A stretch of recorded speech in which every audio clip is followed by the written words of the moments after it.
Gimnazija Franceta Prešerna v Kranju ima kar dolgoletno tradicijo in zato iz te gimnazije izhajajo pomembni subjekti, pomembni športniki, ki so se tukaj izobraževali. Kako poteka izobraževanje, pa smo povprašali in obiskali direktor oziroma ravnateljico Mirjam Bizjak iz gimnazije Franceta Prešerna. Lepo pozdravljeni. Ja, lep pozdrav. Veseli me, da lahko na tem mestu se spomnim naših sedanjih, pa seveda tudi nekdanjih izjemnih športnikov oziroma izjemnih ljudi, ki so obiskovali našo šolo v preteklih letih, pa tudi sedaj, še vedno nekateri, ki seveda dejansko so ponesli glas ne samo naše šole, tudi Slovenije daleč naokrog.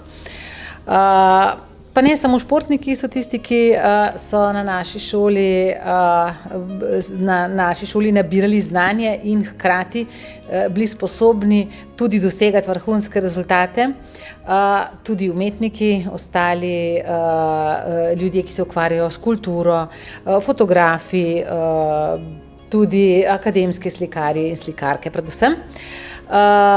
In nekako poskrbijo za to, da naša šola ni poleg seveda gimnazijskega izobraževanja znana samo po tem, da zelo dobro delamo z dijaki športniki, ampak tudi s tistimi, ki se udejstvujejo na kakšnih drugih področjih, kot je to umetnost.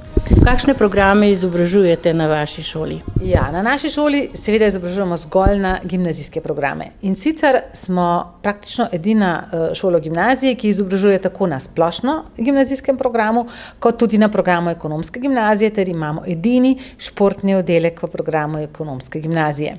To so vse gimnazijski programi, trajajo 4 leta, na koncu se zaključujejo z maturo in dajejo tisto pravo vstopnico. Na eni strani za fakulteto, na eni strani zato, ker je to vstopnica tiste formalne narave, in na drugi strani zato, ker se po 4-letnem gimnazijskem izobraževanju dijaki zagotovo lahko nadejo tega, da zadosti znajo, da so zadosti strenirali možgane, naložili zadosti splošnega znanja, da bodo katerokoli fakulteto oziroma na katerikoli univerzi, bodisi doma ali v tujini, lahko tudi zares uspešni. Kako poteka vpis in ali so letos kakšne omejitve? Glede omejitev ta trenutek seveda težko rečem, to je odvisno od prijav osnovnošolcev. Najprej nas 14. in 15. februarja čakata informativna dneva, sicer pa smo na naši šoli radi rečemo zelo odprtih vrat. Po eni strani na ta način, da naši dijaki in naši profesorji grejo na posamezne osnovne šole in predstavijo osnovnošolcem naše programe in tisto, kar je poleg teh programov na naši šoli še posebej zanimivo, še posebej drugače, saj osnovnošolci danes ne izbirajo zgolj programa, ampak tudi okolje, v katerem se bodo izobraževali, kar je izrednega pomena. In od kje vse prihajajo dijaki na vašo šolo? Ja, dijaki na našo šolo prihajajo, zdaj bom kar široka, pravzaprav iz Evrope. To pomeni predvsem seveda iz okoliških krajev, še bolj kot sam center Kranja, nekako zaledje, pa seveda tudi kraji iz ostale Slovenije, še posebej zaradi našega posebnega dela oziroma panožnih centrov, tako trenutno biatlonskega in tekaškega, ki se na novo nastaja, ter nordijskega, pa tudi drugih športov. Med drugim alpsko smučanje in podobno, torej prihajajo iz različnih koncev Slovenije, pa tudi predvsem iz bivših jugoslovanskih republik oziroma tudi iz Rusije. No, in za vse tiste, ki pa se ne morejo dnevno voziti domov, pa je ena ugodnost, ker je v bližini tudi dijaški dom. Ja, vsekakor.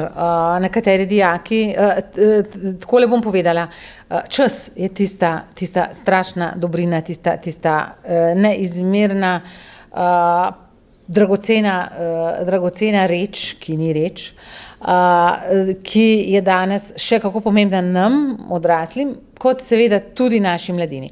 In ravno čas je tista postavka, ki katero skušamo našim dijakom kar se da prihraniti. Tako z načinom dela na naši šoli, torej s tem, da poskušamo določene treninge postaviti v jutranje termine, pa potem takoj po pouku in podobne prilagoditve. Pa po drugi strani seveda, če so nekoliko bolj daleč od doma, tudi možnost bivanja v dijaškem domu, ki se tudi ves čas obnavlja, prav ena taka korenita prenova se v bodoče obljublja, tako da smo dejansko en tak, če pogledamo tole našo okolico, en tak izobraževalni kampus.